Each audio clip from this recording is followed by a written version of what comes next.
News 24। বছর ঘুরতে বিধানসভা নির্বাচনের তার আগে নির্বাচনী ডঙ্কা বাজালেন রাজ্যের মুখ্যমন্ত্রী তথা তৃণমূল সুপ্রিয় মমতা বন্দ্যোপাধ্যায়। বুধবার গাজল কলেজ ময়দানে দলীয় সভার মাধ্যমে এই প্রকার নির্বাচনী প্রচার শুরু করলেন তৃণমূল সুপ্রিমো। এদিন হেলিকপ্টারে করে পথসভা করতে আসেন তৃণমূল সুপ্রিম। গাজল মাঠের কলেজ মাঠে পার্শ্ববর্তী এলাকায় তৈরি হওয়া অস্থায়ী হেলিপ্যাডে নেমে পায়ে হেঁটে সভা মঞ্চে আসেন তিনি। বক্তব্যের শুরুতে রাজ্য সরকারের নানা জনকল্যাণমুখী প্রকল্পের কথা তুলে ধরেন মুখ্যমন্ত্রী।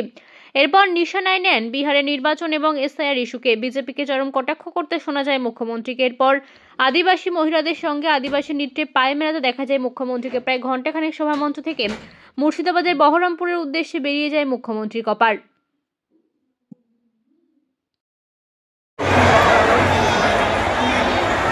এবারে আর আপনাদের এবারে যাওয়া হলো না।